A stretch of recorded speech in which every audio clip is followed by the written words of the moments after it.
This YouTube channel does not promote any violent, harmful, or illegal activities. All content provided by this channel is meant for an educational purpose only. Budget অধিবেশনের আর বেশি দেরি নেই, আর কয়েকদিন পরেই budget অধিবেশন শুরু হবে সংসদে। এই বাজেট অধিবেশন শুরু হবার আগেই মহারাষ্ট্রে খেলা শুরু করে দিল ইন্ডিয়া জোটের শরিকেরা। উদ্ধব ঠাকরে, শরদ পাওয়ার, মমতা ব্যানার্জি সহ অখিলেশ যাদবেরা নিজেদের রণকৌশল ঠিক করে নিতে মুম্বাইতে এককাঠা হলেন। কিন্তু কি এমন ঘটতে চলেছে বাজেট অধিবেশনে? কেন্দ্রের সরকার কি পড়ে যেতে পারে? ইন্ডিয়া জোট কি সরকার গঠনের জন্য তাল ঠুকতে শুরু করে দিয়েছে ইতিমধ্যে? নীতিশ কুমার বা চন্দ্রবাবু নাইডুর তরফে এমন কি কোনো সংকেত পাওয়া গিয়েছে যে তারা সরকার ছেড়ে বেরিয়ে আসবে? আজকের এক্স ফ্যাক্টরে আমরা আলোচনা করব এই নিয়ে।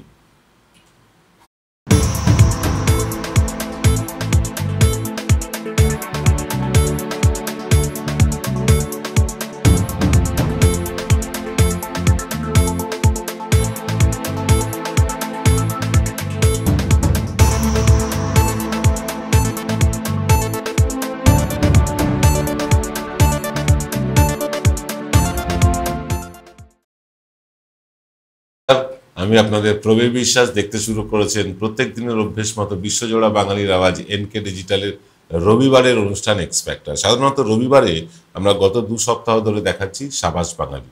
সাবাস বাঙালি এমন একটা অনুষ্ঠান যেখানে বাঙালিরা বিভিন্ন পেশায় থেকে নিজেদেরকে একদম উৎকর্ষের চরম সীমায় নিয়ে গেছেন, তাদের কিছু সাক্ষাৎকারমূলক অনুষ্ঠান আমরা রবিবার সকালে দেখাই। কিন্তু আজ রবিবার আমরা দেখাতে পারছি না, তার বদলে এলো এক্স ফ্যাক্টর। আজকের এক্স ফ্যাক্টর কি? মহারাষ্ট্রে খেলা শুরু ইন্ডিয়া জোটের। হ্যাঁ, মহারাষ্ট্রে কিন্তু ইন্ডিয়া জোট খেলা শুরু করে দিয়েছে। মহারাষ্ট্রে মুকেশ আম্বানির পুত্রের বিয়ে উপলক্ষে সেখানে বেশ কিছু রাজনৈতিক নেতারা একত্রিত হয়েছেন। তারা বিয়েতে অনুষ্ঠানের অংশগ্রহণ করবেন, কিন্তু তার আগে তারা নিজেদের মধ্যে বৈঠকটা সেরে ফেলেছেন। এবং বৈঠকটা সেরে ফেলেছেন দেখে শিরশিরানি কাঁপুনি শুরু হয়ে গেছে বিজেপির অন্তর্মহলে। কেন? ইন্ডিয়া জোটে তো ক্ষমতায় আসার কোনো সম্ভাবনাই নেই। তারা সব মিলিয়ে তো 272 পারই করছেন না। তাহলে কেন বিজেপি ভয় পাচ্ছে? তাহলে কি নীতিশ কুমার, চন্দ্রবাবু নাইডু এমন কোনো ইঙ্গিত দিয়েছেন ইন্ডিয়া জোট শরিকদের যাতে তারা উৎফুল্ল হতে পারে? যদি নীতিশ কুমার, চন্দ্রবাবু নাইডু বিজেপির কাছ থেকে সমর্থন তুলেও নেয়, তাহলেও কি ইন্ডিয়া জোট সরকার গঠন করতে পারবে? এক কথার উত্তর হচ্ছে না। তাতেও কিন্তু ইন্ডিয়া জোট সরকার গঠন করার জায়গায় থাকবে না। কিন্তু বর্তমান সরকার পড়ে যেতে পারে। বর্তমান সরকার পড়ে গেলে একটা সাংবিধানিক সংকট তৈরি হবে এবং সেক্ষেত্রে রাষ্ট্রপতি শাসন জারি হতে পারে, অথবা রাষ্ট্রপতি আবার নির্বাচন ঘোষণা করতে পারেন বা করতে হবে তাকে। এরকম একটা জায়গায় যেতে হবে।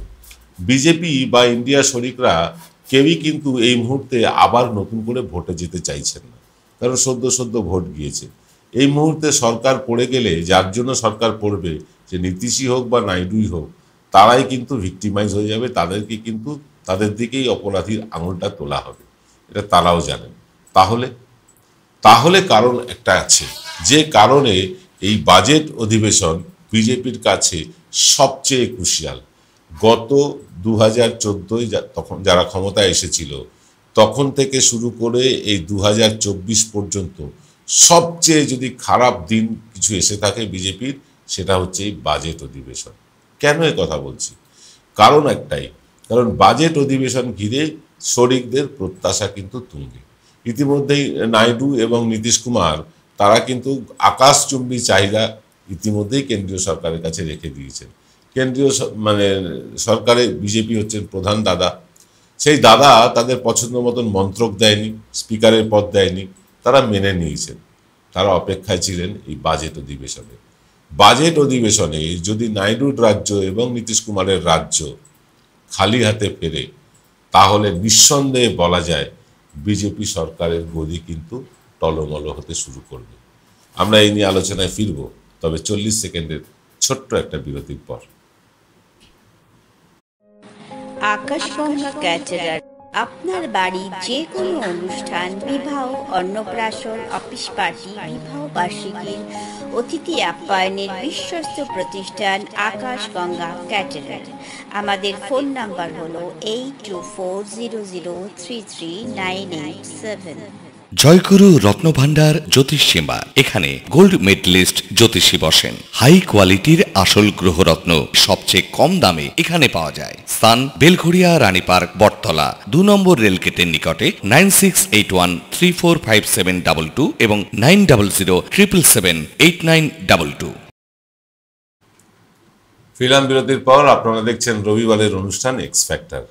রবিবারে এই অনুষ্ঠানটা হয় না, তবু আমরা করতে বাধ্য হচ্ছি, কারণ সাবাস বাঙালি অনুষ্ঠানটা এই সপ্তাহে সম্প্রচার করা যাচ্ছে না বলে। যাকে এই যে ক্রুশিয়াল কেন, সবচেয়ে গুরুত্বপূর্ণ কেন, সবচেয়ে তাৎপর্যপূর্ণ কেন এই বাজেট অধিবেশন? কারণ এই নীতিশ কুমার বলুন বা চন্দ্রবাবু নাইডু বলুন, তারা এই সরকার গঠনের সময় যে যে দফতর চেয়েছিল মন্ত্রী হিসেবে, বা যতগুলো দফতর চেয়েছিল, তার কোনোটাই স্বপ্ন পূরণ হয়নি। ফলে তাদের দলের নেতাদের মধ্যে ক্ষোভ কিন্তু তুঙ্গে। সকলেই কেন্দ্রের মন্ত্রী হতে চান, লালবাতির গাড়ি চান, সুখ স্বাচ্ছন্দ্যে থাকতে চান। তারা না পেয়ে তাদের দলের নেতারা কিন্তু ক্ষুব্ধ। বদলে নীতিশ কুমার এবং চন্দ্রবাবু নাইডু এরা দুজনেই একটা অলিক দাবি করে বসেছেন কেন্দ্রের কাছে। তাদেরকে বিশেষ প্যাকেজ দিতে হবে, যার অর্থমূল্য প্রচুর।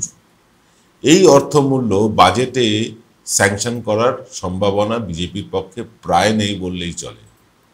এবং বিজেপি এই বিপুল পরিমাণ অর্থ দুই রাজ্যকে দিলে বাকি রাজ্যরা বিমাতৃসুলভ আচরণ বলে চিৎকার করবে। বিশেষ করে ডবল ইঞ্জিনের সরকার যেখানে আছে, যেখানে বিজেপির সরকার আছে, সেই সরকারগুলোকে বঞ্চিত করে যদি চন্দ্রবাবু নাইডু বা নীতিশ কুমারের রাজ্যকে বেশি পরিমাণ অর্থ বরাদ্দ করা হয়, তাহলে যেখানে বিজেপির সরকার আছে সেখানকার নেতা কর্মীরা তারা কি চুপ করে বসে থাকবে? তারা প্রতিবাদ জানাবে না, তারা বিক্ষুব্ধ হবে না?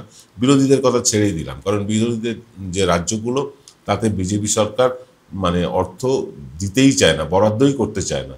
চাপে না পড়লে তো বিড়াল গাছে ওঠে না। এখন যেহেতু 240-272 হয়নি, একক মেজরিটি নেই, তাই এখন অল্প অল্প করে সব রাজ্যকেই কিছু কিছু করে টাকা দেওয়া হচ্ছে।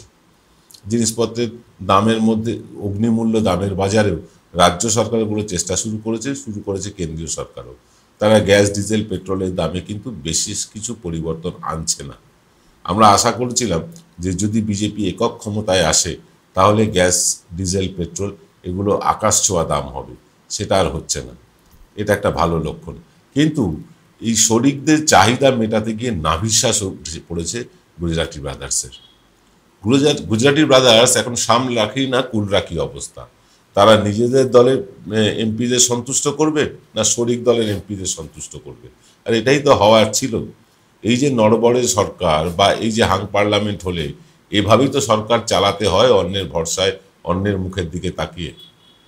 আর এই সুযোগটাই নিতে চাইছে ইন্ডিয়া জোট। মহারাষ্ট্রে তারা ইতিমধ্যে বৈঠকে বসেছে, এবং শুধু বৈঠকে বসেননি, বেশ কিছু গুরুত্বপূর্ণ কথা মমতা বন্দ্যোপাধ্যায়, উদ্ধব ঠাকরেরা সেদিন কিন্তু বলেছেন। অখিলেশ যাদবের মুখে তীব্র শ্লেষ শোনা গিয়েছে।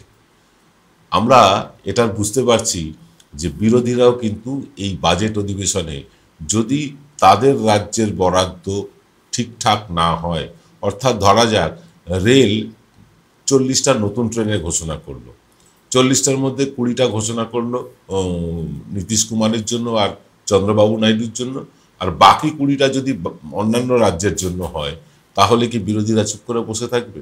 নাকি শাসক দল যেখানে আছে, বিজেপি সরকার যেখানে আছে, ডাবল ইঞ্জিন সরকার যেখানে আছে, তারা চুপ করে বসে থাকবে? এই রকমই একটা সাঁড়াশি চাপে ফেলতে চাইছে বিজেপি গভর্নমেন্টকে ইন্ডিয়া জোট। হয়তো সরকার পড়বে না এই বাজেট অধিবেশনে, তার জন্য হয়তো শীতকালীন অধিবেশন পর্যন্ত আমাদের অপেক্ষা করলেও করতে হতে পারে। কিন্তু বাজেট অধিবেশনে যাতে বাজেট বরাদ্দ সমভাবে বণ্টিত হয়, কোনো রাজ্যই যাতে নিজেদের বঞ্চিত মনে না করে, তার জন্য একটা চাপ সৃষ্টি করা হচ্ছে এই ইন্ডিয়া জোটের বৈঠকের মধ্যে দিয়ে। এবং অর্থমন্ত্রী, প্রধানমন্ত্রী এবং স্বরাষ্ট্রমন্ত্রী, বলা যায় গুজরাটি ব্রাদার্স এবং অর্থমন্ত্রী, তারা কিন্তু ইন্ডিয়া জোটের এই একত্রিত হয়ে থাকায় তারা কিন্তু বেশ উৎকণ্ঠিত, চিন্তিত, এবং তারা কিভাবে ইন্ডিয়া জোটকে ভাঙা যায় তার জন্য নানান পরীক্ষা নিরীক্ষা চালানো ইতিমধ্যে শুরু করেছেন। এখনো পর্যন্ত কোনো পরীক্ষায় তারা সফল না হলেও চেষ্টাটা চলছে। চেষ্টা চলছে নীতিশ কুমারের দল ভাঙিয়ে এমপি নেওয়ারও। হ্যাঁ, এটা নীতিশ কুমারও জানেন। মানে প্রশান্ত কিশোর বলে বিহারের যিনি নিজেকে ভোট কুশলী বলে পরিচয় দিতেন বা ভোট ম্যানেজার বলে পরিচয় দিতেন, তিনিও কিন্তু এই কনস্পিরেসির মধ্যে ঢুকে পড়েছেন। তার নিজস্ব কোনো দল নেই, তিনি 2 বছর ধরে একটি দল গঠন করার চেষ্টা চালাচ্ছেন। এইবার তিনি বলেছেন যে আগামী 2রা অক্টোবর তিনি তার দলটাকে লঞ্চ করবেন। 2রা অক্টোবর যদি তার দল লঞ্চ হয় এবং নীতিশ কুমারের যে রাজ্য রাজনীতির বাধ্যবাধকতা সেইখান থেকে সরে গিয়ে যদি বিজেপি এই জনসুরাজ পার্টি অর্থাৎ পিকেকে সমর্থন করে, তাহলে নীতিশ কুমারের সরকার পড়ে যাবে। এবং নীতিশ কুমারের সরকার যদি পড়ে যায়, স্বাভাবিকভাবে নীতিশ কুমার কেন্দ্রীয় বিজেপিকে সমর্থন করবেন না।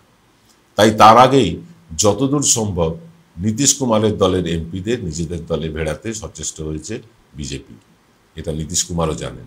তাই এই বাজেট অধিবেশন নীতিশ কুমারের কাছেও কিন্তু এক অগ্নি পরীক্ষা। কি হবে আমরা বাজেটের পর জানতে পারবো, কিন্তু এই মুহূর্তে দাঁড়িয়ে যেটা মনে হচ্ছে সবচেয়ে সাঁড়াশি চাপে আছে বিজেপি। কি মনে হচ্ছে আপনাদের? এই নিয়ে কমেন্ট করে লিখে জানান। দেখা হবে আগামীকাল সকাল 9টায়। আজ রাত্রে আর কোনো অনুষ্ঠান হচ্ছে না, আমরা আনতে পারছি না, কিন্তু আগামীকাল সকাল 9টায় যথারীতি আসবো আবার এক্স ফ্যাক্টর নিয়ে। নমস্কার।